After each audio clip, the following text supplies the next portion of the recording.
Forensic science is the study and application of applied sciences, means physics, chemistry, biology, sociology, computer sciences in helping in solving any criminal case. This is called forensic science. And forensic science is based upon Locard principle. What is Locard principle? आप लोगों को पता हो शायद. Locard principle कहते हैं कोई भी चीज जब भी किसी चीज के साथ टच में आती है, किसी को छूती है, तो वो अपने ट्रेसेस वहां पर छोड़ देती है. फॉर एग्जाम्पल मैं यहाँ पर खड़ा हूँ, इस वक्त मैंने अपना डीएनए भी यहाँ पे ट्रांसफर कर दी है और मैंने अपने फिंगरप्रिंट्स भी यहाँ पे ट्रांसफर कर दिए.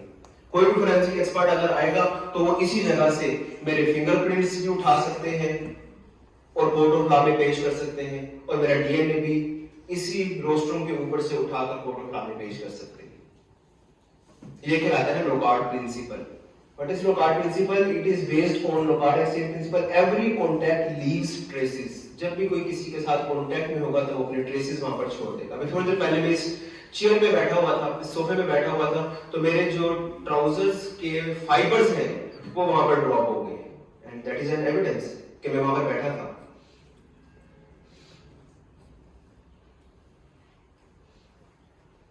Why PFSA established? PFSA की एस्टेब्लिशमेंट की जरूरत क्यों पड़ी थी पंजाब गवर्नमेंट को इन 2007 में इसका एक्ट बना था, फिर उसके बाद इस पे वर्किंग होना शुरू हुई थी. 2009-10 में जाकर ये फंक्शनल हुई थी. और इसका बैकग्राउंड आपको बता दूं कि हमारे पास जितना भी स्टाफ अवेलेबल है वो सारे का सारा, जितने भी हमारे पायनियर बैच के हैं 2009-10 के, वो सारे के सारे इंटरनेशनली ट्रेंड हैं अमेरिका से.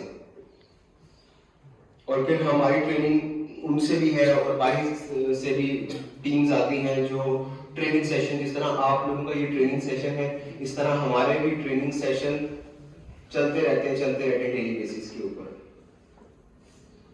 अच्छा, इसकी जरूरत क्यों पड़ी थी पीएफएसए की, पंजाब फोरेंसिक साइंस एजेंसी की? जब ये एजेंसी नहीं थी पाकिस्तान में तो इससे पहले सारा पुराना निजाम था, ओल्ड फैशन इन्वेस्टिगेशन होती थी. फॉल्टी एविडेंस की प्रॉपर कलेक्शन का कोई प्रोसीजर नहीं था, कोई प्रोटोकॉल नहीं था. फोरेंसिक इन्वेस्टिगेशन नहीं होती थी. साइंटिफिक एविडेंस के ऊपर रिलायंस बिल्कुल जीरो थी. जो इंफ्रास्ट्रक्चर था वो बिल्कुल हमारा खत्म था. कोई इंफ्रास्ट्रक्चर हमारे पास था ही नहीं जिसकी बेस के ऊपर इन्वेस्टिगेशन कर सकते.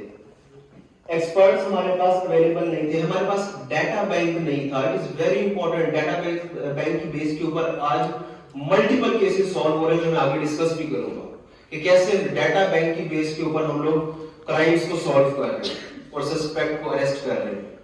It is very important database. इसके अलावा कोई क्वालिटी एश्योरेंस प्रोसीजर नहीं थे.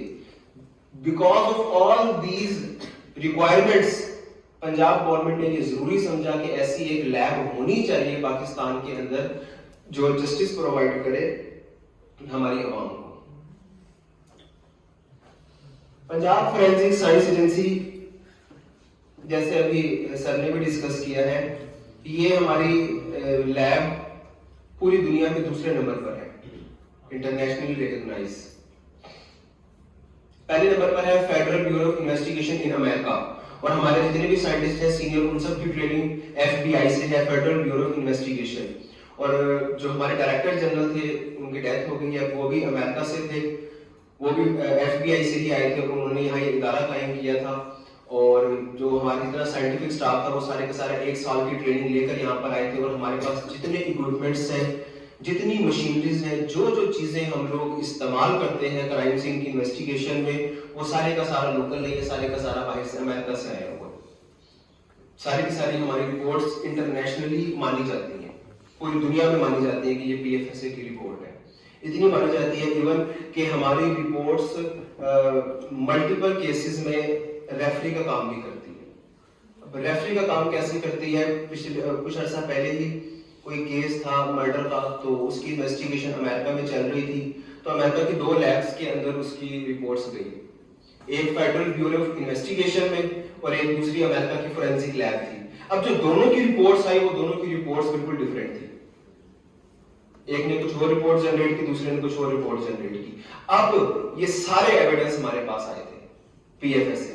फिर पीएफएसए ने जो इसकी रिपोर्ट जनरेट की थी उस बेस के ऊपर फिर अमेरिका में फैसला हुआ.